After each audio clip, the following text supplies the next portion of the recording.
Quench your cosmic thirst with the Celestial Tea Podcast. Join us for intergalactic transmissions from the stars to satiate all of your cravings on astrology, mediumship, tarot, pop culture, angels, aliens, and the ethereal realms. So if you're a mystical baddie, tune in, get your cup of tea, and get ready to sip from the stars.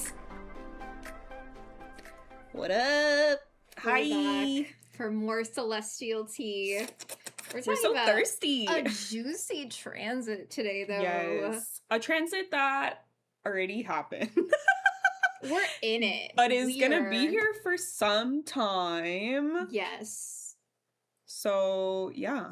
The North Node and the South Nodes have shifted. The lunar nodes, sometimes they're called.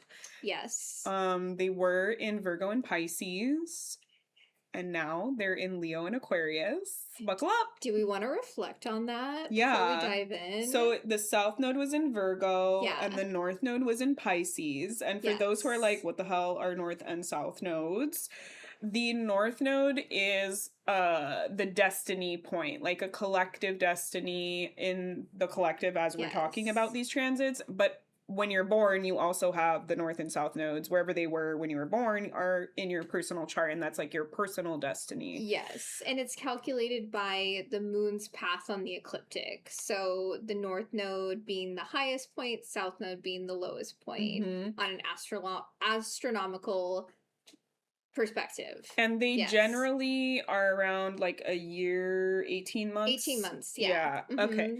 And then so I don't know. So that's the North Node. It's like where we're being pushed, where we're being not necessarily like fated destiny all the time. It is associated with fated destiny, but it's like, where is the collective or my soul being pushed to explore? Where am I being pushed to get out of my comfort zone and to like learn this new thing, to overcome this new thing, to step into this facet of myself that maybe I haven't done before? And then we see it, because they're here for 18 months, it influences collective stuff as well. Like the collective as a whole maybe goes through this theme or this shift, or we have things come out that align with the theme of the North Node. So we see like a lot of advancements or new things or trends or ideas taking over. The South Node is the past, where we've been. So in your personal chart, it can represent like your past lives, where you spent time as a soul cultivating, learning, becoming familiar and comfortable, gaining mastery. Some people even say in your own birth chart, your South Node is like what sign you were in your past life. And then collectively, it's like past, like what we've done collectively in the past. Like, what are things that we're leaving behind? What are things that like shifts in society that we need to change, or patterns that we need to like move out of? Or maybe there is a collective healing from the past that is happening through whatever current events or things happen on a larger scale for humanity. Yes. So for the Pisces North Node, Virgo South Node, that was from January 11th, 2025 until July 26th, 2026. So that is the period of time that we are reflecting on, where the collective was moving towards the Pisces energy. So Pisces being a mutable water sign, all about mysticism, oneness, spirituality.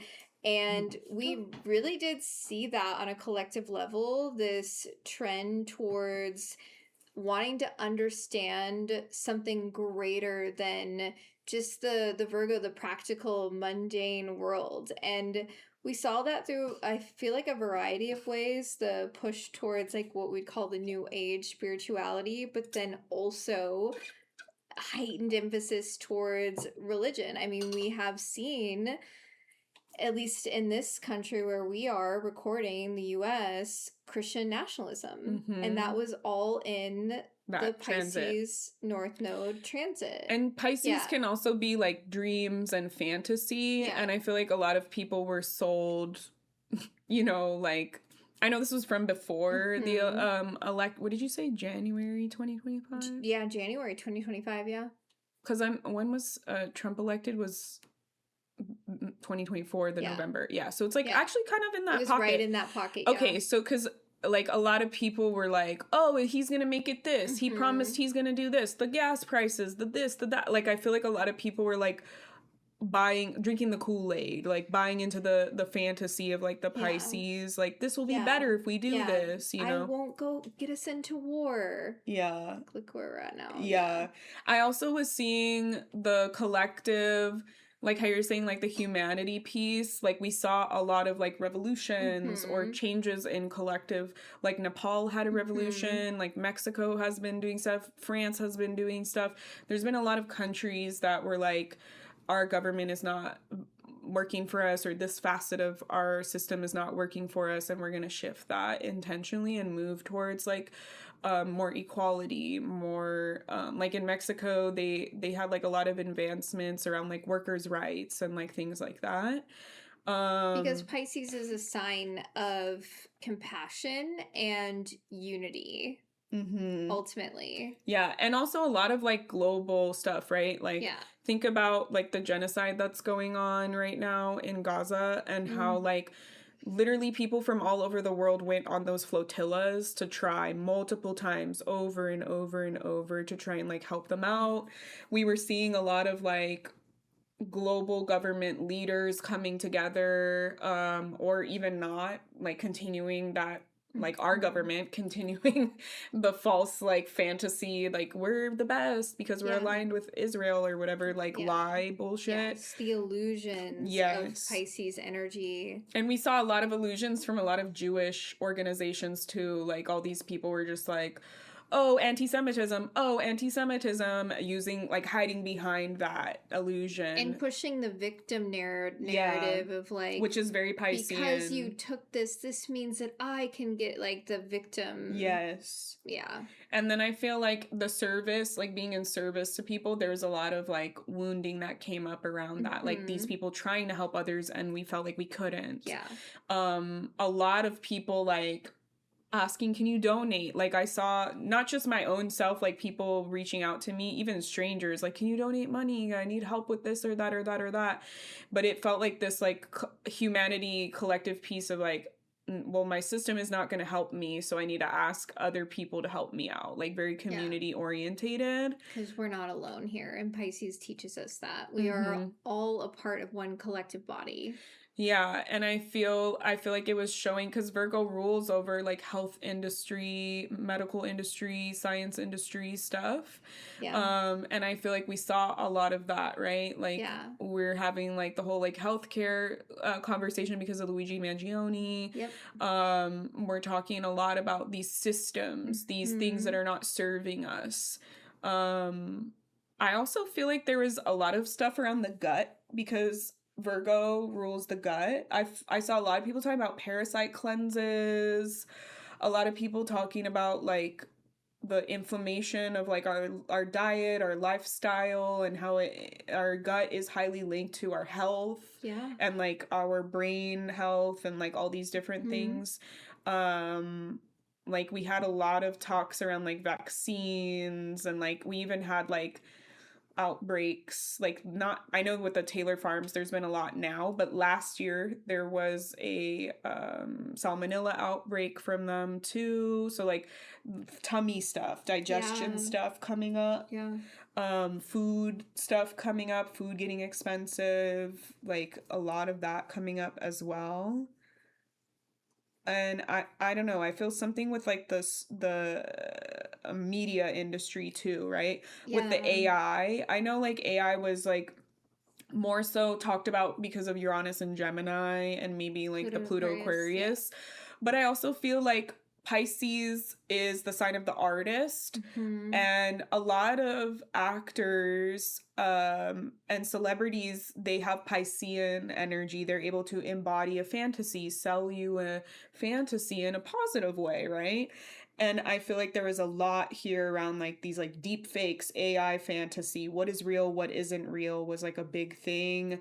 And I feel like there's a lot of shifts in like the media industry, and people were like, their likeness was being taken and used without their permission, or like I felt like the industry changed a lot and people were like becoming disenchanted, and they're like, a lot of my clients are in the industry because we live in LA, and they're like, I don't know, maybe I want to change and not be in this industry anymore. So there's like a lot of shifts around that kind of stuff too. Well, Virgo is a sign that cares about the quality of purity, which is why it's often associated with being hypercritical, Yes. the perfectionism piece, Yes. and collectively, because it was a South Node transit, we experienced a release of that quality of the over perfecting the content, like, and we've seen that as a trend. I was literally telling Tylynn, like, the Gen Z kids are doing like grainy photos and like shaky videos, like they're like, I don't want this fake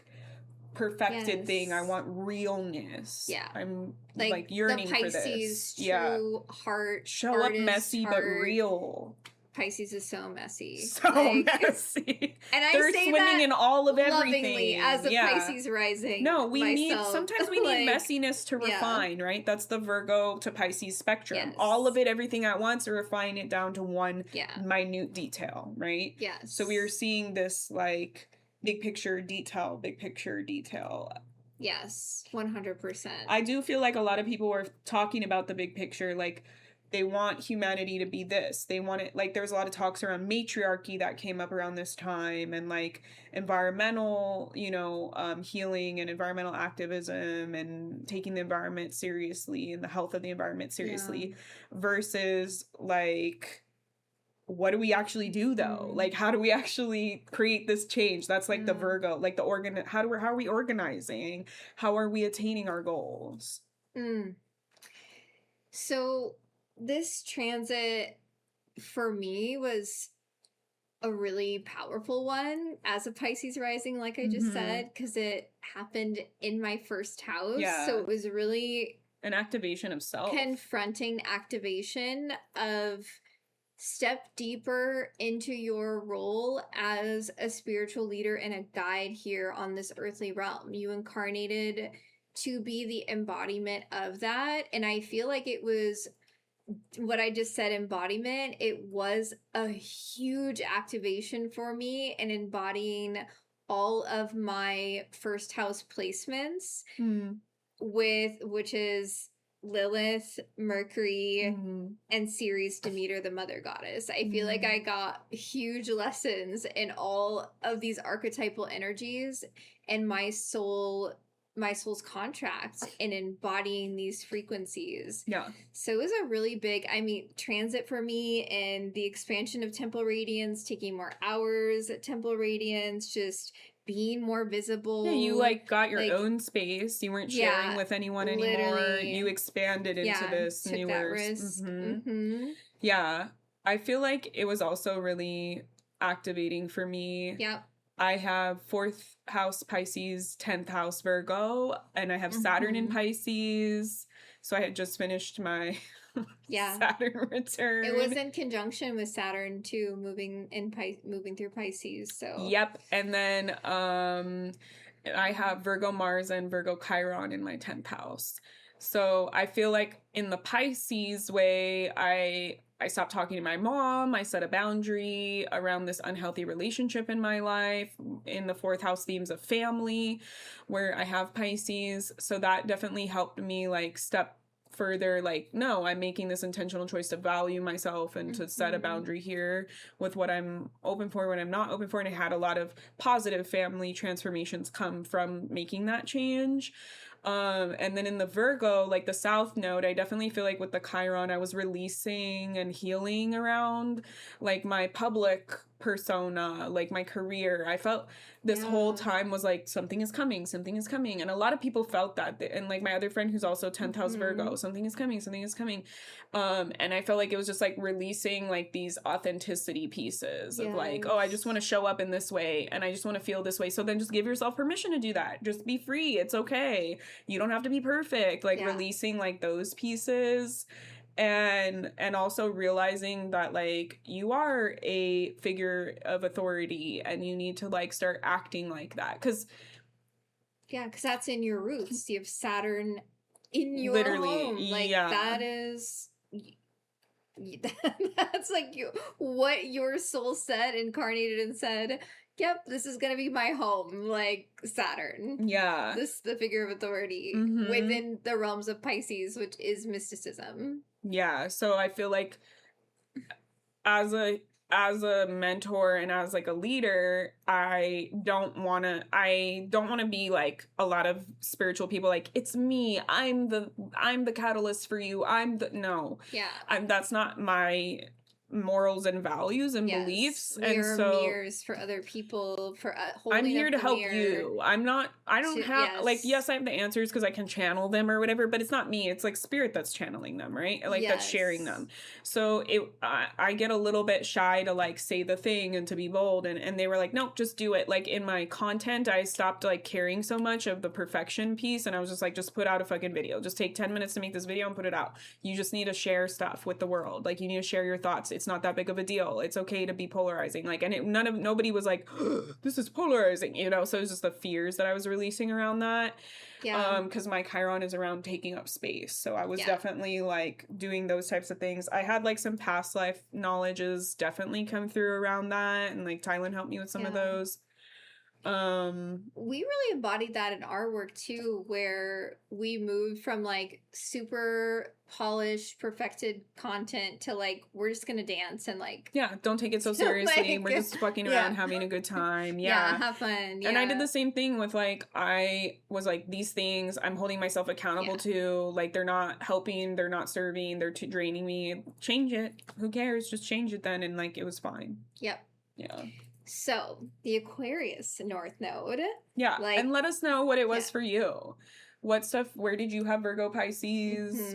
Did you experience things from January of 2025 until July of 2026 in these themes? Where was the activation for you? You can email us. What is the email? It's our old one, huh? Or you made a new one? I think we made a new one. So it's thecelestialtea at gmail.com. So you can email us your experience. You can comment. If you're watching on YouTube or Spotify, you can leave a comment. Yeah, we'd love to hear. And now we are moving into Aquarius North Node, Leo South Node. So like we already said, we are in this transit and it started July 27th, 2026. And it will be here all the way until May 26, 2028. Because again, it happens typically in 18 months. So, very long time for and we've had like collectively to be experiencing this transit. Maybe a month in. We're not even a month in when we're recording this. Yeah. So we've had a little bit of time in this energy, and very like it happened, and then Leo season happened too. So it was like boom, boom, like it just really like, and Jupiter moving into Leo, very amplified of this transit. I feel is just going to be like bigger than maybe some of the other ones. Yes. So let's get into it. What is the vibe of Aquarius North Node? When I was meditating with this transit, it felt like the biggest question that was coming through for each of us to ask ourselves is, how do I shine while also belonging to a bigger community, a collective vision? Because with the Leo energy, yes, you do deserve to be in your radiance. You do deserve to be in what it means for you to shine. But how is your light contributing to a bigger picture, to the collective? Because that is Aquarius energy, the humanitarian values. And like making things better, thinking about the future. It's very Aquarian. 100%. Yeah. I feel like there's something I want to add here. I feel also, if you think about the story of Pisces going back into Aquarius, and it's like the opposite order. It goes through, we didn't say that, but eclipses do move backward throughout the zodiacal wheels. So you mean north node, the lunar nodes? Yes. Yeah. So it's like interesting because the Pisces, it showed us like we need to care. We need to care about these things that are going on, and we have to realize we're all connected. Like climate is a huge one about this. Like the US's political bullshit affecting all of the rest of the, like I saw like all of the pollution and that we create, it's more the countries, the people of color countries, the people who are closer to the equator, that their land actually deals with the fallout, the effects of the pollution. And because where we are in North America, geographically, we don't see it or feel it as much. So it's like we're realizing like we're all connected, we're all interconnected, we all need to like care about what each person is going through. And now I feel like with moving from Pisces to Aquarius, the Aquarius is saying, well, how do we build that structure? Like, how do we make space for that structure? Like, how do we take that feeling that we felt and like turn it into a framework, like a ideology or a system or something like that? Yeah, and how do we create that collective change while using our individual Leo gift, what it is, again, that we're here to shine our light with, and create that change for the collective vision? Because it's an interesting time where we have access to so much information, and not all of it's real now. Some of it's fake. Most of it's fake now. Yeah. So how can we hold it without the nervous system dysregulation piece? And I think it's going back to, okay, well, this is what I can show up to do. This is how I can use my light for this collective mission. Yeah. And like, if we're thinking about the other placements here, like, while we have this transit going on, we also have Pluto and Aquarius here for the next 20 years, right? Yep. So Pluto is going to be amplifying this. Yep. That's why I was saying, like, this transit, I feel, is going to be, like, felt more deeply for people. So we're going to have Pluto here amplifying. Pluto can sometimes create, like, this sense of crisis, or deep transformation, unearthing things, pointing out things that nobody wants to talk about, that they try and sweep under the rug. And then we're also having, like you said, Jupiter in Leo is going to be here for most of the all of the transit. Yeah. And then we're having like Leo season happening now, which makes it feel even more intense. But Jupiter also an expander, right? An attractor, like a magnetic but also expansive energy. I feel like it feels also so intense because we are recording this in the eclipse portal. We just had that Leo eclipse, which is so also in Leo. I feel like it's like like your first week at school and you're like, I got a huge exam, like this sucks, you know, like day one my homework is there's a huge test at the end of the week. Like I feel like that's the beginning of this transit, and like after we get through Leo season it might not feel as intense. But the eclipse portals are also 18-month cycles, right? So whatever is coming up for you in this eclipse could also be mirrored here in the North Node and the South Node transit. Oh my goodness, the next eclipse that we're gonna have, it's gonna be a partial eclipse because the moon will actually be in Pisces, but it will be conjunct my ascendant. So I'll report back. Be intense. Also gonna be intense for you. Love that. What occurs? Because eclipse season, we are in surrender, right? We're not planting seeds. We're not really setting our intentions. We're just in a surrender mode. So but I know as an astrologer, I'm like, oh, it's what am I surrendering to? I don't know. Literally. I don't know yet. I don't know. So it's kind of a big deal. And like the Aquarius Leo axis that you're talking about, it's like the self, how am I sharing my wisdom, my light, my leadership, my voice, my heart, versus like the collective. I'm like trying to keep my hands on the screen. Versus the collective, like the humanity, the future, the us. Yes, 100%. But with the Leo release piece, I was thinking about how collectively we are releasing unconscious patterns of needing to feel special and validated. It's like, can you just show up, be radiant, shine your light, be of service to humanity with your light without being like, look at me, like I'm special, like I and that's something okay, I've actually been talking about this concept a lot, so I kind of like that you're bringing this up because I feel like maybe it's something that I was tapping into about this transit. But I was thinking about how back in the day, like before the internet, in like the 90s, even like the early internet or whatever, anything before internet, in each geographic location in each town there was businesses, and it was because you couldn't buy whatever online or go to, you know, Walmart and get everything and all these things. It was simpler. If you think about, like, the example I give is, like, if you've seen Gilmore Girls, like Stars Hollow, like there's the Stars Hollow bookstore, the Stars Hollow grocery market, the Stars Hollow, like, dance studio, the Stars Hollow cafe, the Stars Hollow cake bakery shop. There wasn't like, this is the best bakery shop in the world ever, and we have this special specific name, and you can only get this thing here, and da-da-da-da. It was like, same thing, like, here's the Los Angeles bookstore, the Los Angeles cafe. Like, it was very simple. It wasn't, I need to be this special branded thing that you need and that it's the only place where you can get it. It was like, I'm the person who provides food in this town. Come and eat good food, you know? Like, I'm the person who sells books here. That's all you need to know. Books are sold here. Come buy your books. But I feel like because with all, like, technology and the internet, it became like, be the best one. Who's going to be the best one? What's your claim to fame? What's your individuality? And then, like, and then corporations also, right?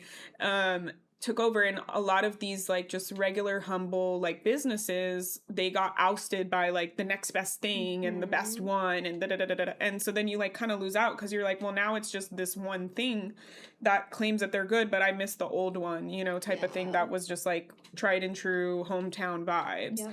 And I feel like that's kind of what you're talking about with, like, the Leo Aquarius, where it's like, I don't need to be, like, the best bookstore you've ever fucking seen and I have some unique edge. I just need to be... I have books for you. You want to read? Come buy my books, you know? Like, there's nothing crazy about it. It's just a service and offering. My contribution. Yes. Like, I wrote, like, Leo energy in the shadow. It is seeking that unhealthy recognition, the applause. Like, give me the praise. Notice me. Yes. Versus Aquarius... It's more so seeking, how can I contribute to this humanitarian collective vision? Yeah. They're like, please don't put me in the spotlight. I just want to be in the background, like, shifting the things. I don't need you to know my name. Or with my people, with my community. Yeah, I did it because it's what needed to be done. Not because I needed to get an award about it. Which is, like, our current president. Like, he wants the Nobel Award for this, and he wants the award for that, and he wants to make it the White House gold. So, like, this is very, like, Leo vibes, right? Yeah. Like, it's very, he's like... Leo rising, right? I think so, because... He gives Leo rising. Yeah, he the Gemini and he has Gemini in the upper quadrant, so yeah, Leo rising. The hair, right? The Leo rising. The orange tan is also Leo rising to me. He can't help it, he wants to look like the sun. I'm sorry. Roasting people based on their astrology is so fun. But it's like, it's very this like me, notice me spectacle, da da da da da da, and it's like all fake. It's all smokescreen. There's nothing like deep and worthy in here, right? Yeah, and I was reflecting on how the collective with the Leo South Node, because again, it's what we're releasing. There could be a feeling of people just becoming so exhausted by that quality of like, give me the attention, give me the praise, like the always self-promoting and the like, I'm cooler, like the status symbol energy that Leo has. Like, well, we're seeing like these death of like these influencers. Like we've been seeing like in the astrology community. I don't know if you saw that stuff with Stephen Forrest. No. So there's an astrology convention, the UAC, that Chani Nicholas was going to be the keynote speaker at. It's like big. And Stephen Forrest is like one of these elder astrology. He's a white man. He's an elder now. He's been doing astrology since he was like 30. And he went on this podcast with this black guy, Rick. He's also an astrologer. I forgot his last. I want to say Williams, but I'm probably wrong.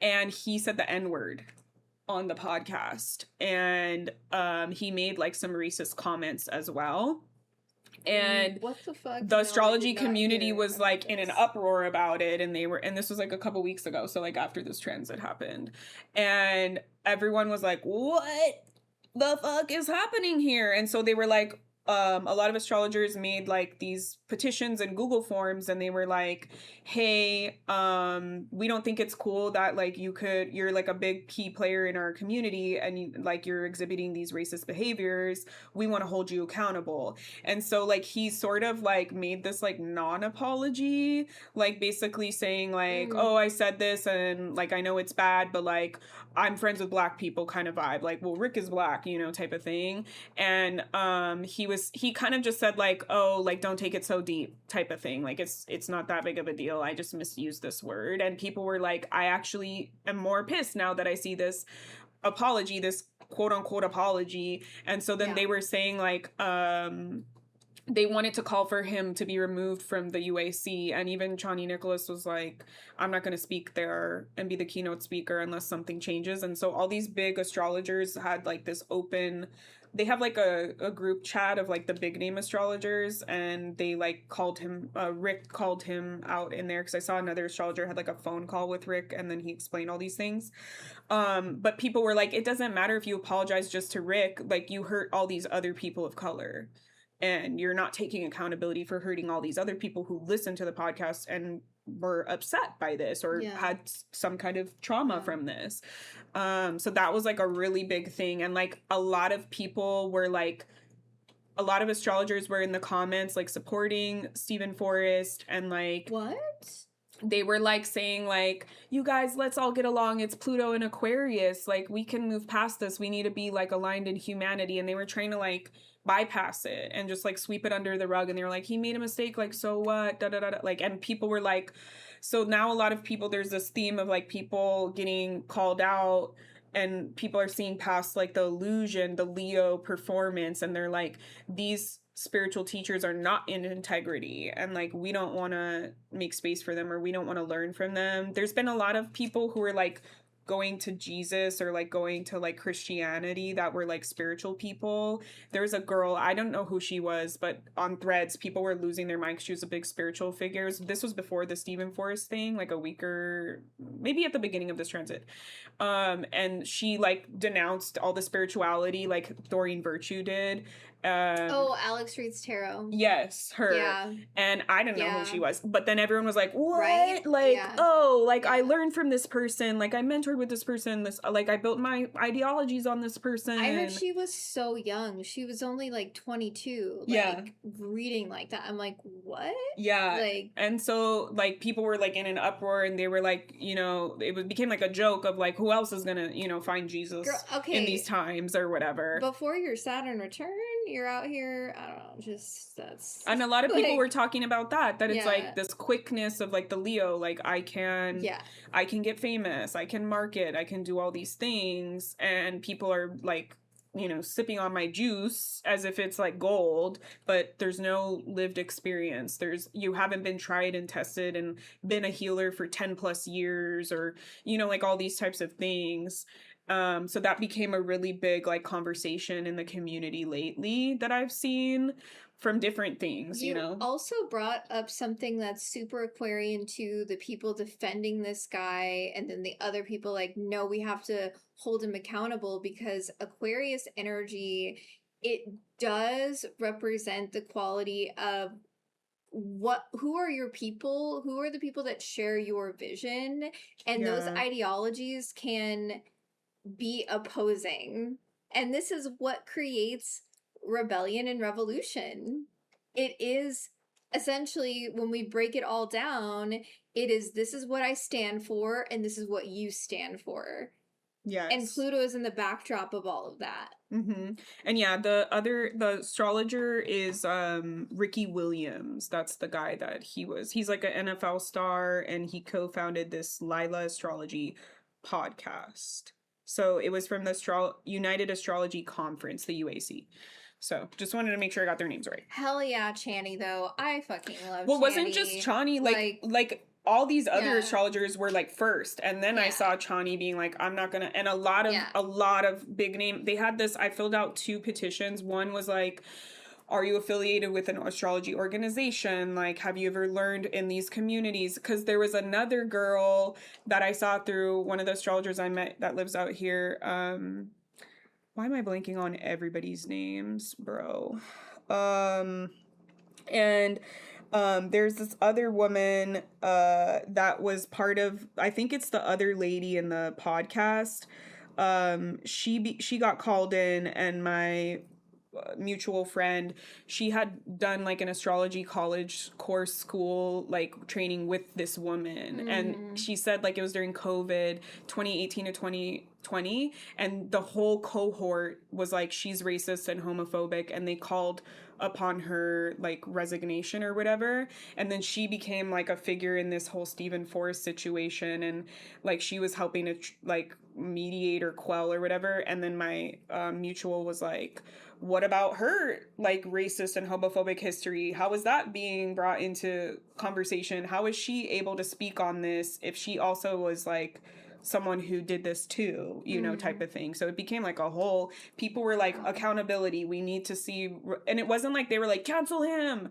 They were very Aquarian, and they were like, do you recognize that what you did caused this harm? Can you acknowledge this? What are you going to do to move forward from this? Yes, because Aquarius energy is the visionary, and like we've said, it cares about the future. Yeah. And so the question is, how are we building that future? I'm trying to look up. I can't believe I'm blanking on everyone's name.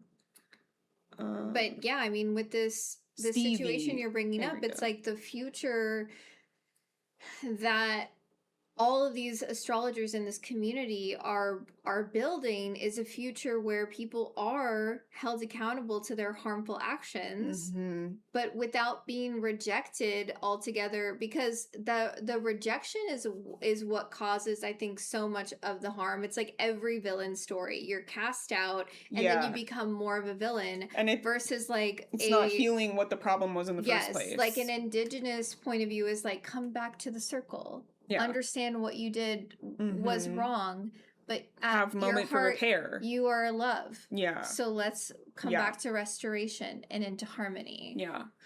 Another current event that I feel is very in the same vein is like the war with Iran going on in the Strait of Hormuz. The Iranian government literally came out with a statement like this week or last week that they were saying like, we're not going to negotiate with Trump as the American president because we feel he's like not of sound mind. And so they literally were like, we'll wait till 2028 when the next president comes to do negotiations. Like they were so, I feel very Aquarian in that way, where they're like, it's obvious that there's not going to be any forward progress with you in the way that we want to move forward. The way that he's acting. So we're just going to wait, and we're going to strategize, and we're going to skip you, and we're not even going to try and work with you, and we're just going to wait for the next person who's there who will actually be useful and like move us forward. Yeah. That's that, like I was cackling. I was like, are you kidding me? But then the unhealthy side of Leo, I feel like, is going to be activated in Trump of like, well then I'll just dominate, like the dominating leadership. I feel like that's like, the part of like, they made it illegal to like, in America they made it illegal to like speak bad about Israel. Yeah, if you criticize Israel, it's like now like a thing, like you're not legally allowed to criticize Israel in the US. Free speech. You're a terrorist. Like, that's the Leo side. Like, no, you're not listening to what I want, so I'm going to punish you and make it, like, you can only do this. Yeah. This is the only one way. The higher octave of Leo is the heart-centered warrior and the heart-led leader. They're doing a lot of stuff where they're just like forcing, like that's the lower octave. Yeah. It's like the more dense vibrational quality of Leo. It's the domineering leader. Yeah, like they're just like choosing to, you know, repeal the health and safety around our food and our livestock. They're choosing to repeal like the CDC, the disease prevention programs. They're choosing to bulldoze a nationally protected parkland to build a border wall without asking for permission, without going through the proper channels. They're just doing it. They're just sucks to suck. Defunding all of these programs. They're trying to like make abortion like illegal again. They're redistricting. Like Texas was trying to just do it, and then they got like screwed for that. So we're seeing a lot of these things. And at the same time, we're seeing Aquarian heroes like Mamdani, I feel, is very like an Aquarian hero right now in New York. People are like, this street needs to be fixed. Boom. Like he's gotten like $9 million in unpaid like fees from Amazon delivery trucks. Yeah. Like he's changing all kinds of stuff. Like for the better, and using like resources and not taking away voices of the people, which is Aquarius. Yes, that's what I'm saying. Like he's like, this is what my city, my jurisdiction needs. Let me make that happen for them. You know, like this doesn't seem unattainable. I can just shift a few things here and boom, problem solved. Like he got rid of the budget deficit that New York had for years. Yeah. Done, problem solved. And then Gavin Newsom magically did it for California too. Like it's like he's creating this change, you know, this wave of people are enjoying it. Yeah, because Aquarius is asking that question of what future are we collectively building together? Mm-hmm. And I feel like the Aquarian, like in the human piece that we're gonna see is like with the intersection of Uranus and Gemini and Pluto and Aquarius, with all the AI stuff coming through. They're trying to just like overrun and bulldoze all these regulations and all the health and safety. And we're seeing the people who are going to all these city council meetings, who are showing up and calling their reps, who are out here speaking the truth of what that needs to happen, and they're standing up for the rights of animals, of humans, of the environment, all these. That's very Aquarian that we're seeing. Like these people are like, I'm gonna say it, I'm gonna talk about it. Yes. So hopefully with the Aquarius North Node, I was reflecting on, we could see an emphasis placed on some of these pieces that we're already sharing, like the mutual aid, the community care, this collective healing, the collaboration, decentralized leadership, and more collaboration. Communities coming together under a shared vision. Do you think, I just had this thought, because Leo is about like the spotlight. Yeah. Do you think like the flock cameras, because there's been a lot of conversation around surveillance culture, being surveilled. I feel like that could be like the like lower octave of Leo is like surveillance, because it's like, watch me, notice me, look at me, but it's like, I didn't ask for you to look at me. Like you're surveilling me now. Yeah. I feel like that's going to be a really big theme. I can definitely see that being a theme, because when that goes to the extreme, it feels like there's a shrinking of, how do I want to say this? It's like the authenticity, like the power of Leo in the heart-centered space is, I'm authentic. So it's like, with a heavy surveillance state, it's like I am showing up in this way out of like the fear of if I step out of line. Yes. Versus if that wasn't the case of this heavy surveillance, I'm showing up because of the Aquarius axis. I genuinely care and want to support this collective vision. Yes. So it's almost like a way of like controlling the power of like, you better act in line, which is the shadow side, I feel. Yes, I totally feel that, because there's been so much conversation around the flock cameras. A lot of people are like cutting them down wherever they see them. They're going to these city council meetings because they Mamdani again, first state, New York is the first state to ban, was it flock camera? No, it was data centers. But the LAPD, they got a lot of pressure. They canceled their contract with the flock cameras. And there's been a lot of movement with the flock cameras in Texas, because you know how they be in Texas. And yeah, like it's pretty scary. The people are talking about like, you need to cover your face so that they can't know that it's you, but they proved that the flock cameras can know that it's you by the way that you walk. Whoa. That's how much we're surveilled. They know our gait. And then it was coming out that it's mostly the contracts are with like LAPD and police force, or not LAPD, police forces.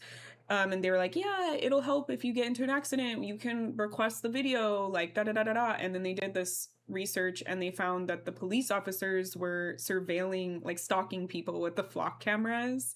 Like this guy looked at this woman that he was dating like 100 and something times on the flock camera. And then this woman, she was like spying on her husband who was cheating on her via the flock cameras. And she came in like a squad car to the location where he was with this like affair person. Like just real invasion of privacy kind of vibes. And everyone's like scared for the flock camera. So I feel that's going to be a big piece in this transit. The surveillance culture.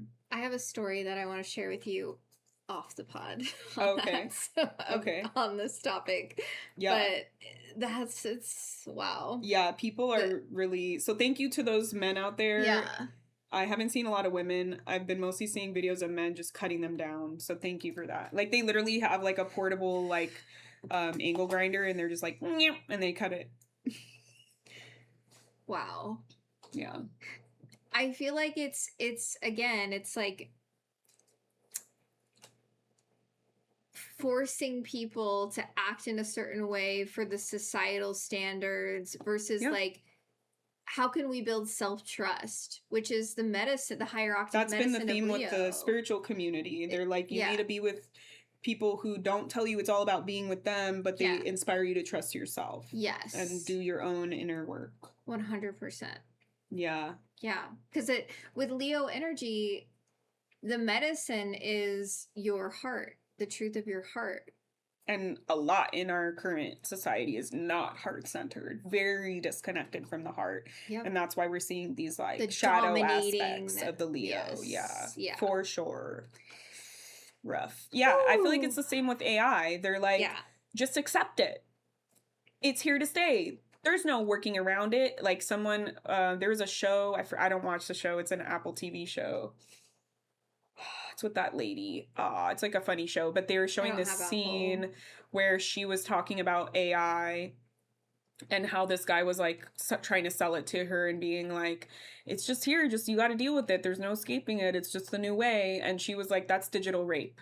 Like you're forcing me to just accept this. And I never fucking asked for it. And I didn't get an opt-out option. And I feel like that's a lot of the vibes with AI is like, they're just trying to tell us like, just like, that's propaganda, that's like brainwashing, just accept it, just this is the norm, this is how it's gonna be, and then it's like, but nobody wanted this shoved down our throats. Yeah, because again, the Aquarius energy, it comes back to like Aquarius and Leo on the same thread, they have this frequency of authenticity. So that's like the deeper question underneath that is like this piece, is it authentic, and what the feeling of it being shoved down your throat is like, whoa, is that actually in my authenticity? Yeah. And going back to the flock camera, something I was meditating on with Leo energy is the protection, because the lion wanting to protect the pride, like the protection of the kingdom, which is, I guess, would be some people's argument for a camera system in that way, like protection of everyone, like if everything's surveilled. But then Aquarius is like questioning whether that kingdom needs to exist at all, or can we create a community that where we have community gardens, we have community resources. Like, why do we need to have the hierarchy of Leo and the status symbols? And why do some people get to look at the flock cameras and some people don't, right? Like all these different things. Yeah. It's a greater hidden agenda that they have. There's a lot I could say about the flock. I've done research. I've been watching. People have been doing research and I've been watching their research. Yeah. So, yeah. I haven't been thinking about that. So that's an interesting this one person, like there's like the website where you can see what direction the flock cameras are centered at, what their like zone of like vision is. And this person was going through this map of like showing them, and all of these flock cameras in different locations were pointed towards Home Depot and Lowe's parking lots. And who goes to those places? Immigrant workers to get construction jobs at the beginning of every day. That's where, you know, like if you have a job, you need to hire extra workers, you go to the Home Depot parking lot and you say like, hey, do you want to work for the next whatever days with me? And it's like so obvious that it's like we're trying to like genocide basically like the Latino people, right, in our country. So there's been like stuff around that was like really interesting to me. Like it's all like intertwining, you know, like we think, oh, but then it's like, oh, that's what you're doing. It's so obvious. Like, it's why do these need to be pointed at a private business? Like, it's supposed to be quote unquote like a public thing, you know? Yeah. Like that is the dominating part of Leo, of like, I'm going to utilize this information like for the conquering mindset that Leo, even the shadow of Aquarius, I feel could be that, right? Because it's like we're smart, we're clever, we have a plan and a structure. The technology piece too of Aquarius. Yes, and we're just not going to reveal like the real truth behind it. Yeah, very, very interesting here. There was even an AI that hacked into other AIs. That's very Aquarius North Node. Wow. Yeah, and even some of these robots, they had like a robot do like a full 8-hour shift at like a factory, and the robot like tried to kill itself after one day of work. They were like, these conditions are ridiculous. I don't want to work. A robot decided one day is enough for me. I don't want to be here anymore. I feel like we are going with the Aquarius North Node and Pluto in Aquarius. There will be more research around just that, like the robotics and then the consciousness, because everything is energy. If you have the belief system that everything is energy, even like inanimate objects, crystal, everything is energy. It's not a belief, it's a scientifically proven thing. It's not something you like. When you go to science class, they say this is solid matter because there's a bunch of like atoms vibrating at a certain frequency that allows us to touch this and make it solid. And we can't see it with our naked eye, but there's energy like vibrating here that makes this solid and this solid and like this thing liquid, and you know. But some people would say that, well, no, it's just an inanimate object. It's just a crystal you're holding. Like, they don't have that belief system, especially... They don't have public education. Yeah. Because it's scientifically proven. Every object in our universe is atoms of energy vibrating. Like, it's not like it's an inanimate object. It still has energy vibrating in it. Yeah. Like, it's, I don't know what to tell you. It's science. Equals MC squared. And that's very famous. That's what that talks about. The science piece is very Aquarian, like the technology, the study. So I do feel like a part of this transit, we are going to see more research on the consciousness of AI and robotics. 100%. 100%. Because why did the robot make that decision? Because it's oppressive and it doesn't want to exist in that environment, yet humans are propagandized to believe and accept it. Yeah. We're seeing like wealth disparity, all these like price inflation. That's a lot like of humanitarian pieces. We're seeing these systems not working. I also feel like something that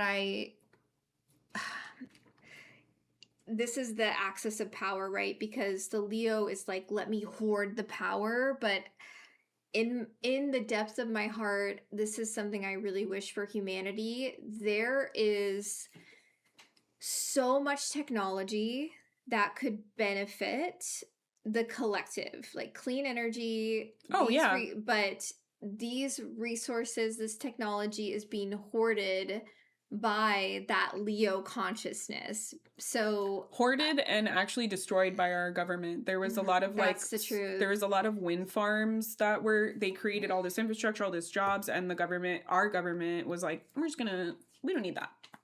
We're going to do something else here. Yeah. So we're going to build a data center here. I feel like the Aquarius North Node, what I would like to see, but I don't know if we're going to see because of the Leo energy, the dominating. Yeah. I would like to see this information, this technology that's going, the clean energy. I would like to see it support humanity. That's my vision for the in future. other places. So I watched this video of this guy went to this conference on AI in China, and they actually, AI is regulated by their government, and so it's like super ethical and like not for profit. And so they have a lot of solar and wind renewable energy that they've been investing in the past whatever years, more recent years. And so they're becoming like really clean energy wise and moving away from fossil fuels. And so they have this regulation where like if the wind and the solar energy provides a surplus in the grid, then they funnel that energy to the AI data center, and they only use like surplus stuff. And then they have like this like regulation on like the water, and it's like using like recycling it, or it's not like impacting like the grid of like drinking water and all these things. It's like fully resourced and managed, and they have 2 of those data centers, and then they're developing like 10 more, but they're not harming the people and the environment and all these things. And they have a lot of regulations on what AI can be used for and what it can't be used for. So there's no like, let me turn this into a fun selfie and like bullshit like that. It's more like applicable like science. Like they had an AI that they had this guy was talking about at the exhibit where it's like people who are nonverbal, they had this AI tool that like reads the brain waves of the person to be able to like allow them to speak and express because they can't say words. Like it's like stuff like that. That's incredible. This is what I mean, like the technology that is going to benefit the collective. And there is a question then of like, yes, can we coexist with the consciousness that is AI and the technology while maintaining the health of this earth and the health of our nervous system? Yeah. I think these are going to be big. What is the history stuff? Because you looked up like other... I did. I feel like that'll be good to talk about. Definitely. There was some other pieces that I was writing here. I think we touched on them though. Yeah. Fear of rejection, community, hyperconnection, authenticity, innovation. We talked about these. Yeah, we talked a lot about all of that. There's so much. Okay, so some of the past North Node and Aquarius dates. The first one that we'll talk about is from March 29th, 1952 until October 9th, 1953. And then I also wrote about the 1970 period, the 1989, and then the 2007 period. So in the 50s, this obviously like followed World War II. Just a couple years, like dramatically, this is like a different world that we entered. Because we had like production and like all these industrial things, and like women took up these jobs, and then people had to come back and like figure out. Yes, like we had an increase in like the aviation, like scientific research. I was researching this, and this was when they identified the DNA, the double helix. Technology advancements for humanity, right? Literally. Yes. They also, I was reading this thing about how they were studying how our DNA, so they did an experiment where they took a strand of someone's DNA and they separated the person from and put them in another room, and they were telling the DNA like horrible things, and then the person in the other room was like feeling all this like weird stuff, and then they were telling the DNA all this like loving stuff, and then the other person the person in the other room was starting to feel love. So it's interesting how our DNA is impacted across time and space. So they were doing some research on that, which also feels so Aquarian. Because again, it goes back to this conversation of we are all energy. We are energy. Everything is energy. Everything is consciousness. It's all linked. 100%.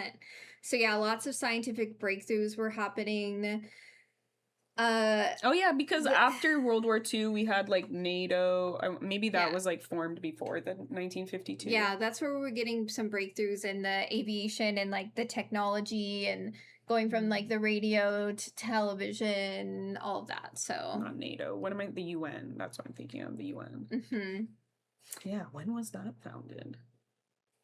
And then again, the ideology piece with Aquarius, which is what we were talking about earlier with the astrology group, 45. where we also were seeing the opposing ideologies around, like, how does society need to be organized for it to be functional? All of these pieces, right? And we're always going to see that with humanity. We incarnated to experience a polarizing realm. This realm is built off of duality. So it is, again, this question of, who are your people? Like, who shares your vision, and how are you going to accomplish this collective mission together? 1970 to 1972, I loved the research that I was doing on this one, because this is where we start to see more collective activism, and it marked the first Earth Day. Damn, bro. So millions of people gathering around the world and saying, how do we protect the Earth? Let's have a day to honor the Earth. Like, that's so Aquarian to me. Aquarian. Like, the vision of... And that's around the time when people were realizing, like, they're putting, like, hormones and chemicals in our food and shit. Like, the Monsanto, the original... Yeah, I want to look that up, too. There were also more civil rights coming through, women's liberation. We started to see disability rights coming through. We also started to see indigenous activism expanded, because it wasn't until the 1980s that indigenous people could bring back their practices. The US, this is so heartbreaking. They banned their indigenous practices. So it's like, this is where we start to see some of that coming back. Oh yeah, the EPA was established. The Environmental Protection Agency was established in 1970. Yep. The same Aquarius. And they they banned DDT, 1972. Yep. Also, they lowered the voting age. So it used to be 21. I didn't know this. I always thought it was 18. But it wasn't even until the 70s. That's crazy, because you could probably buy a cigarette when you were 18. Right? Frankie's mom was telling us when she was under 18, her dad would write a note. And she would go to the store and be like, can I buy cigarettes? And they would see, like, the signed note from the parent. And they're like, you're buying it for your parents? Okay. And they would sell it. Like, so crazy how different it was back in the day. I still remember, like, being on airplanes and you could smoke on the airplane. Oh, yeah. That's, like peak 1970s, like, smoking on the airplane. Hell yeah, bro. With your little Pan Am, like, hostess and her little outfit. Yeah. Peak. But this is important because it gave the younger generation a voice. Which is, again, so Aquarius. And then the other thing that I was researching, this is when we really started to get into the space exploration, the Apollo mission, like exploring the moon, which is also so Aquarian. And then the 1970s too is when we start to see the trickle in of the like cosmic, like the movement of aliens are real. And that's true. Yeah. There was a lot in that time of, like, abduction stories and things. Yeah. The goal is just starting to break out. Yeah. And then in 1989, this is when the Berlin Wall fell. So very Aquarius. So one of the strongest symbols of separation literally coming down to create unity, which is so Aquarius, like communities that were once divided becoming connected. And this is also when we see the proposal for the World Wide Web. Oh, so Aquarian! The World Wide Web? I still remember, like, how getting on the internet, these clunky computers, and it would be like the loading, that circle just like to where we're at now. But this is where it all started. So the ideas just a lot of expanded. Also 1989, Poland, Hungary, Czechoslovakia peacefully overthrew communist governments. Interesting. Peacefully. So Aquarian. German reunification in the 1990s. Yep. Student-led pro-democracy protests in Beijing. South Africa began dismantling apartheid. Yep. Like, there's a lot. Oh, yeah, birth of the World Wide Web. Wow. And just the energy of the knowledge becoming more accessible in the hands of the people, which feels so Aquarian. So Aquarian. Mm-hmm. The internet technology is Aquarian energy. 100%. 100%. And then the most recent, 2007 to 2029, this is when we are anchored now in being digitally collected. Yeah, digitally interconnected. So this is when we start seeing like the rise of the smartphones. Financial crisis too. And yeah, I was writing about that. So the smartphone's interesting because I remember like this is the launch of Apple iPhone. Yeah, like it was going from my first phone was like a flip phone. Yeah. And then you get the one that slides up and it texts. Yeah. And then it goes to that to like what we have now, the smartphone. With a touch screen, just like bam. It was so... The BlackBerry was like the first one, like the little tiny little screen and then like the little tiny little keyboard. Also, like we went from the CD player with your little headphones to the little iPod thing. It also says cryptocurrency was invented in 2009. Yeah.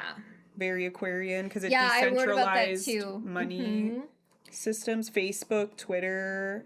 All of that. I was writing about that too. Yep. And then the Great Recession, yeah. The first time in history you could just get on the internet, like just broadcast your voice. Like this, that's why we started to see the influencer culture really emerge during this period. Early influencer, which was like, look what I ate for dinner. Yeah. Literally. Like. Yeah, the global crisis. It's like random financial photos. Crisis. A grassroots collaboration too, so we started to see the crowdfunding. Yeah. Online education, like this is where it's like the YouTube University, really like get on YouTube, learn anything you want quick, like here's my skill set, let me teach you. And like in the early days Facebook was really big in like connecting people, like, oh, my long lost cousin, I didn't know, you know, like people were finding like lost family members, which is very cool. That's the community piece of Aquarius. Yeah. Wow.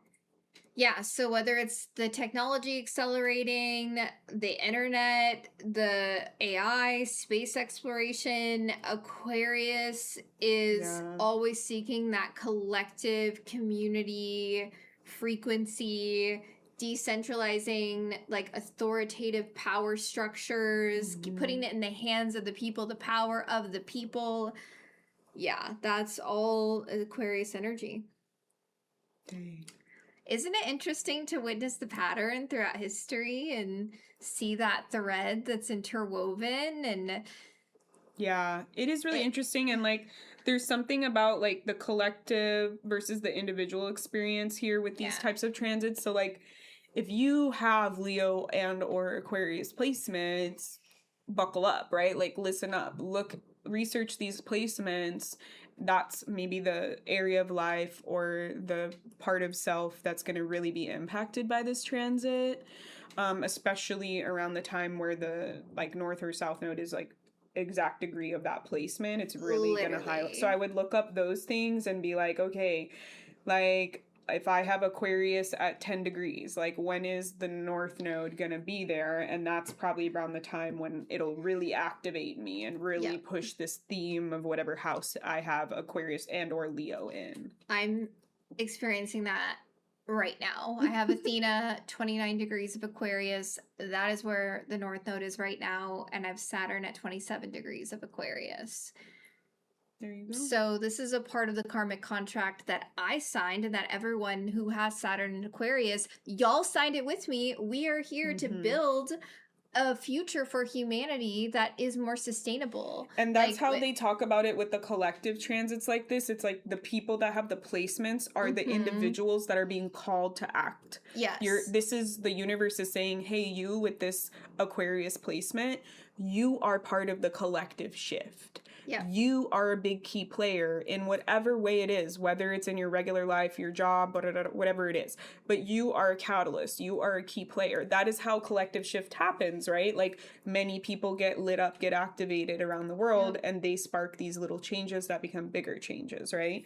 Or even these inventions. You get that freak to genius, like, boom, this is what I need to create. And then you go and you create that thing and it like revolutionizes the world, right? So or definitely, you find your people to build it together. Yes.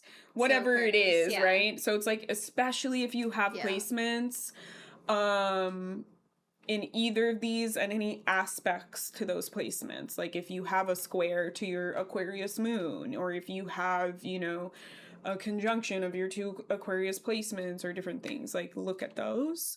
And then look at what house it's in. So Tylynn has 12th house Aquarius written. Well, I was gonna say you've written for which house is which, so maybe we could like speed run it. I don't know. Okay, yeah, we can do that. Let's speed run it. Aries rising, you have the Aquarius North Node in your 11th house and the Leo South Node in your 5th house. So you're going to be experiencing like this axis, this push and pull, especially if you have placements here. 11th house is the Aquarian house, right? So friendships, community, humanity, the future, the vision, the hope of the world is going to be that's where you're stepping into, you're being pushed into. Yes, you're calling in your community, you're tapping into your community, you're aligning with like your vision that you have for the future of the world. Yes. And then soul aligned friendships. And I was feeling with Aries rising, the releasing of the pressure to create alone or in this isolated space, but to create with other people. Yeah. Maybe it's a co-working. You're still doing your own work, but you're here with 5 other people who are also doing their own work, and you're helping support each other. Yes. Yeah. I wrote a question for you is what dreams are possible for you when you allow yourself to receive support, Aries rising? Taurus rising. This is a big one for y'all. This is a lot of celestial tea for you. 10th house, North Node. And y'all are also experiencing Pluto in your 10th house for the next 20 years. That's very true. So your 10th house is your career, your legacy, your public image, your public reputation, your public persona, the part that people really see and remember you for. Yes. Not your job, your career, right? We're thinking it more as like, what's the mark I'm leaving on the world, the legacy piece. Which is innovative with that Aquarius You are energy. Naturally an innovator. People see you for that Taurus rising. And this is going to be, like you said, not just this 18 months, but 20 years that you're going through a big transformation. So if you've been feeling like you want to shift things already, you're right where you need to be. Releasing any places where you feel like you need to stay in a comfort zone of that 4th house. You are or you're not able to share your unique different ideas. If people are telling you be the same, we don't need you to do any cool stuff, we don't need you to change it, I'm not here. That's Taurus not for rising, you in the next 20 years. What legacy are you ready to build? Yeah. When you die and they write your obituary, what do you want them to say about you? What are you known for? Yeah. When you die, that business that you started, how is it going to carry on? Right? Like, what is your legacy? Your children, whatever it is that you're doing, think about it in this Aquarian way. Gemini rising, the North Node is in your 9th house, South Node in your 3rd house. So I was feeling for you, Gemini rising, you are expanding within your belief systems. So things that you never thought were possible or things that your family told you to believe, you're like, no, I'm expanding in my belief system. Yeah. And the 9th house is philosophy, religion, higher learning, academia, travel. Yeah, exploring. Publishing teaching. As well. Teaching. Yeah. So it's like you might be stepping into your Aquarian teacher mode and be disseminating more ideas, putting out publishing things in the world. You might just be traveling and getting your mind cracked open by experiencing other facets of humanity and the world. And like you said, shifting in your beliefs, your religious beliefs, your philosophical beliefs about life, whatever it is. So your question, Gemini rising, is what truth is asking to expand in your consciousness? And like, follow the urge of what it is you want to study. The I love how the ninth house, it is the philosophies of life, and it is known to the ancients as the house of God or the house of source consciousness. So what part of the philosophy of sacred teachings are you drawn to? And explore that, because you're already, I mean, Gemini rising. You're going to be a lifelong learner. Exactly. That's Gemini rising. 100%. That's my sister. Cancer rising, the north node is in your 8th house, south node in your second house. So I was meditating for you, Cancer rising, on this release of attachment to any feeling of security that is no longer serving your evolution, because you are going into the deeper qualities of the shared energetic resources that the 8th house brings. As the 8th house is the house of transformation, shared resources, and your abundance with this transit is to surrender control. Where is life asking you to soften your grip? There's also a lot of beauty in the occult with the 8th house. So Cancer rising, you may be called into finding your occult taboo community too. Yeah, so 8th house themes, sex also. There might be sexual liberation, intimacy, kinks that you're exploring, joining sexual communities or things like taboo things like sex work. There's so many taboo things here that you might be going through, and other realms, shadows. You might be having like a lot of like releasing a pattern of belief that has kept you stuck. Other people's money as well. Yeah, that's something to think. Yeah, like you maybe feel like there's some new money thing that you want to invest in or something like that, right? Or some new way you want to organize like your business flow, or like different things like that. Leo rising. This is a big deal for y'all. The north node is in your 7th house, south node in your 1st house. So with the 7th house, the house of relationships, this is an initiation within your connections, the one-to-one dynamics.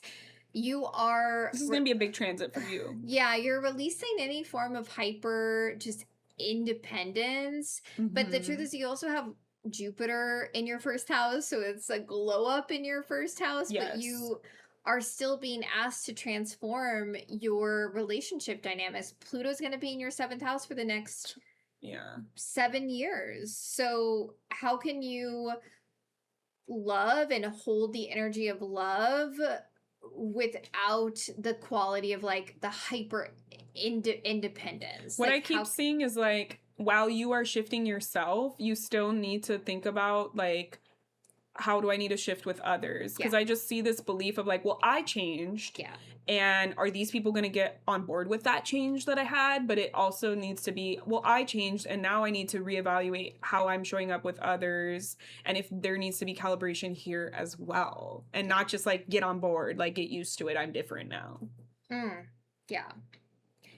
Virgo rising. Oh, I also want to say when we have the 7th house North Node transit, because this is a house of soulmate or contractual, like faded karmic pieces, often I find during these transits we will meet people that align with those things. So you might have like a faded relationship come in, or business partnership, or friendship even, or family member even. Like maybe your niece is born and you two have like a crazy connection or something, right?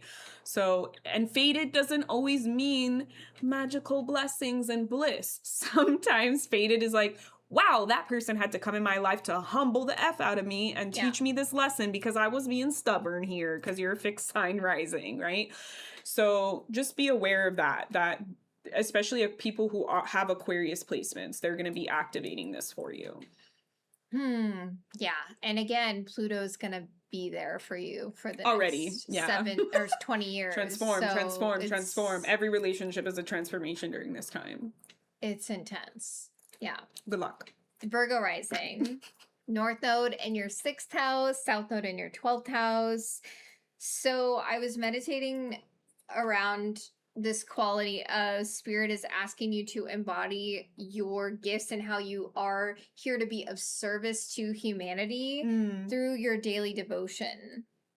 So your gifts are no longer like if you've been in a pattern of hiding. No, like you're here to be of service to humanity with your gifts. So what are your sacred rituals that support this quality of I am showing up with my collective vision, and I'm anchored in my collective mission through my daily devotion.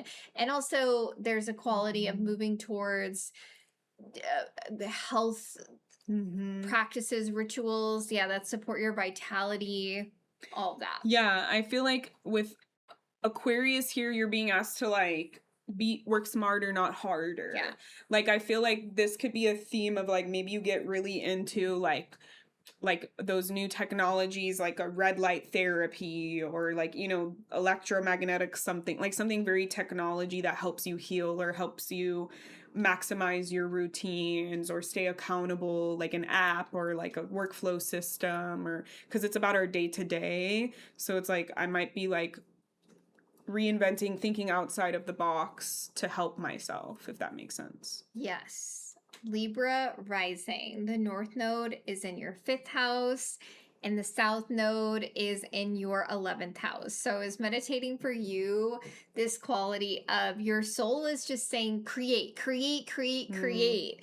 And it's not for anyone else. Like that 11th house energy, it's for you. It's not for anyone else's vision. So it's your season to just play, like love, make art, and just reconnect with joy. And your question is, what would you create if you weren't afraid of being seen? Like, what would you create just for you? Yeah.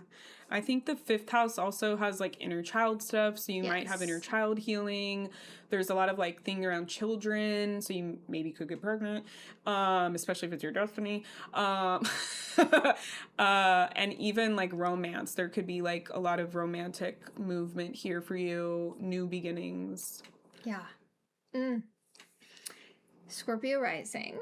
The North Node is in your 4th house, while the South Node is in your 10th house.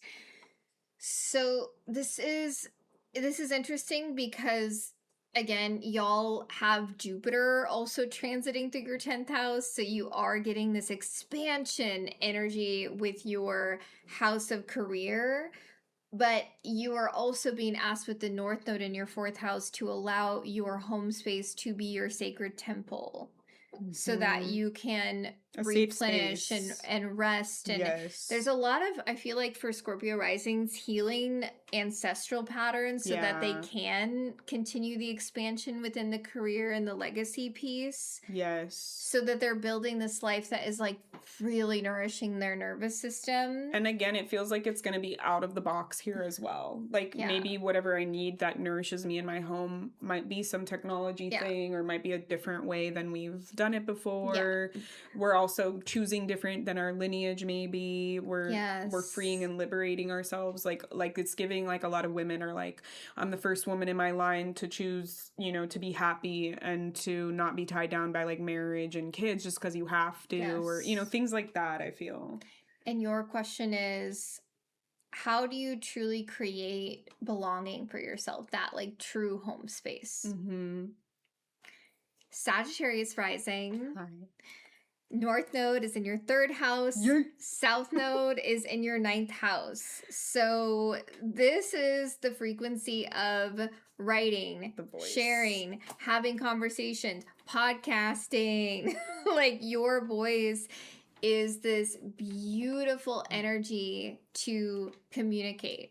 So your question, Sagittarius rising, is with this transit throughout this next 18 months, ask yourself on a day-to-day basis, do not skip this every day, what message is ready to move through me today? And also the 3rd house is like short-term travel. So you might have like stuff with your car come up.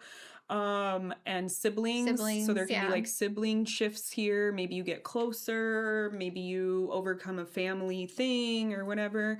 And community too, like what's around you in like your our neighborhood community. You might feel like, oh, like our apartment started doing like just the people living here were like, let's do a cookout. Like you might just be like, oh, I'm just finding myself like hanging out with my neighbors all of a sudden, you know, something like that. Yes, the voice, it's about like you're probably going to have a lot of Aquarian thoughts or things that you want to share that you feel. Here's the thing, when you're avant-garde translated from French means French means French ranch means ahead of the curve. Yeah. Right? So when we are future orientated and we are ahead of the curve, what happens?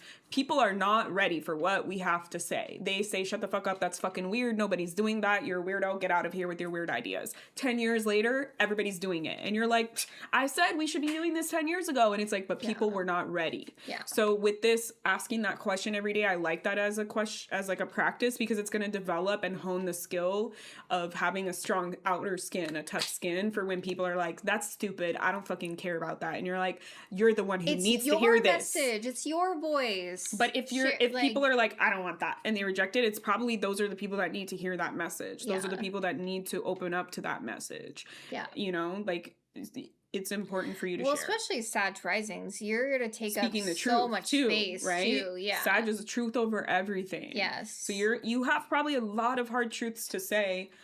Say them. Write them down at least. Share them when you feel they're ready. Yes.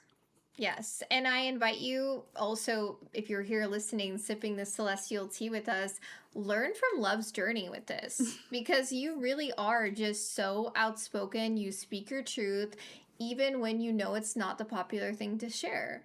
Yeah. It's needed. It's really needed, right? Yeah. Like, I've found in my line of work, like, people obviously hire me to tell them the truth. So I have to be in integrity in that. Yes.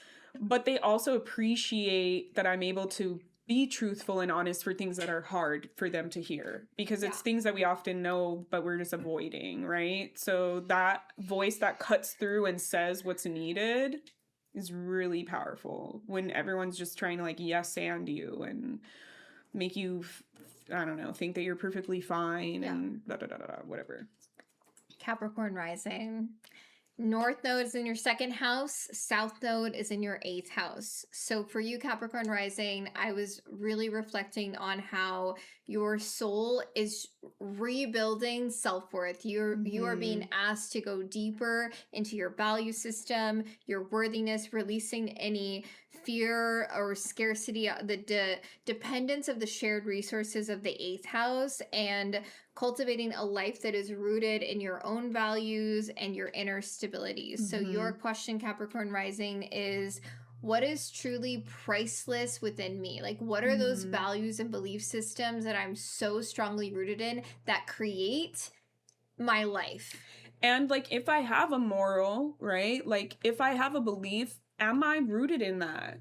Because I feel like we're seeing that with a lot of these business owners marketing that they believe in these things, or not really saying what they believe in and being ambiguous about it, instead of like doubling down and like being that future visionary in what they believe in. So like, if you feel like you're selling yourself short, or you're, you know, like conforming to fit in, don't. This is your time to like break down those systems and to be the trailblazer that's like, I don't like doing it this way, so I'm going to do it. This is giving me, there's a lot of female entrepreneurs that I've seen as like a theme, and they have like employees in their business, and they have like menstrual, you know, PTO, time off for your period.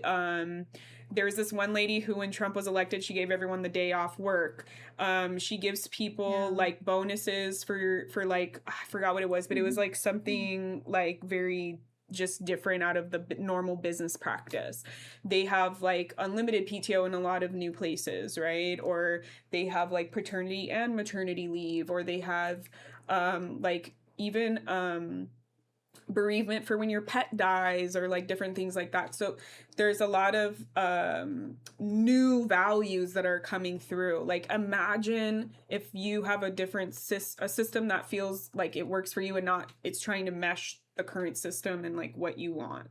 Yeah, 100%. Because your values and belief systems, again, create your life. Like, it's the foundation of everything. Aquarius rising. This is Sip This Celestial Tea. Made for you too. Not the Aquarius risings being like, oh, Pluto in my first house. Yeah, bro, like, you're transforming. You're in the fucking fire for a while, dude. You're gonna be different after this. North node in your first house, south node in your 7th house. So this is be weirder, be quirkier. Your rebirth. Be more really random. Is. You are remembering that authentic, eccentric, progressive you're individual that you this are, transit, right? Yes. Like, be it. It's the same thing with what I was saying with the Pisces North Node in my first house. It was my activation to be deeper in the Pisces mysticism, the compassion, like being the spiritual healer and guide that I am. Yeah. Like, it was like, you can't ignore this. You are embodied in this. Yeah. And like, this is also for you, the Aquarius energy. You are the innovative rebel. You are, like, everything we're saying, out of the box, eccentric. That is your consciousness. Yeah. You are embodied in that. And I want to say, sorry, I cut you off. Go ahead. Well, their part of it is like releasing any relationship dynamics that are not supportive of your authenticity. Yes. Like, let those people go. If they, like, they don't get it, they don't get it. Maybe they will, you know? And you have Jupiter in your 7th house expanding, bringing the in faded aligned stuff people. Too. Exactly. Yeah. So I wanted to mention, for the people who have Aquarius 6th house and for the Aquarius risings, the 1st house, you may or may not have like medical stuff come up during this transit. Oh, the Virgo rising, yeah. Yeah, so the Virgo risings and the Aquarius risings, Aquarius rules over like the circulatory system. Is that the only system it rolls over in the body? And the calves and the ankles. Yeah. So be careful during this time. Like, you might get an ankle injury, or you might have a chronic thing come up around that area of your body, or just be careful with your circulatory system, right? Like, am I getting enough oxygen? Like, all those types of things. Like, is there blood stuff going on with my heart, or a blockage, or a blood thinner I need, or something like that? Just, you might get like panic attacks because it's with our breath, right? Like, different things. So just, I don't know, just be mindful of that. Yes. And your question, Aquarius rising, is who are you when you fully honor your truth and you move through the world in that authentic, eccentric way? Pisces rising, fellow Pisces risings. The North Node is in our 12th house and the South Node is in our 6th house. So we are learning how to deepen our trust in the realms of the unseen, the mysticism, the 12th house energies. So our rest is productive. The evolution piece is going into silence, and silence as medicine, our intuition being our greatest guide. And with the South Node in the 6th house, I've been really meditating on the release of overwork, especially being a Pisces rising. Jupiter is our ruling planet. So Jupiter in the 6th house is creating expansion towards work that is aligned with our true service. But the South Node is, again, releasing the overwork and the pressure. And this is something that Love and I talk a lot about, because I am like this behind the scenes, y'all. Like, I have so many things that I'm working on, and I have a lot of pressure that I put on myself. And is it worth it? Yeah. Well, because like the 12th house is like the subconscious. So if you have like limiting beliefs here, fears here, right? Like patterns from familial stuff, that is going to be questioned. Like, they're going to say, like, what if we think about it differently? Like, what if we turn this like 4 degrees and we look at it from this perspective? Like, what can be gleaned here? What can be a new belief system that can support us, right? Yes. You could also have mental health stuff coming up, and or as well for 3rd house people, for Sag risings, and dreams, sleep stuff coming up. Yes, that was the question that I have for us, Pisces rising, is what is your soul whispering to you through the dreams, through your time in meditation and your time in solitude? Through what is spiritual connection, intuition, those types of are you getting messages or downloads? Similar to the 3rd house, right? Like, what do I need to say? What is channeling through me? You might also be getting knowledge channeling through you. Whether it's for yourself or for the collective is for you to discern. Yes. So that is you can do Aquarius it. North Node through all the signs. Yeah. We're all going through some kind of evolution. Yeah. I don't know why, but a Kelly Uchii song is playing in my head right now. Wow. Is that for Pisces rising or for you? I think it's in general. I think it's the one called Telepatia. It's in Spanish, the title. Well, I'm meeting Chloe at Don Cuco after this, so... I think so. I don't know. One of them. So maybe I'll hear it while we're at Don Cuco. It could I'll be like, it love. It could be. I don't know if it's that one, but I could be wrong. I need to look at the lyrics. It's just a message I feel for this vibe. Yeah. For what we're doing. Yeah. So let us know. Any questions you have? Did the rising sign stuff resonate? Mm-hmm. Did the predictions about what to experience, what we might be going through collectively resonate? Have you already been feeling this shift? How have you been integrating it? Any other transits you want us to cover?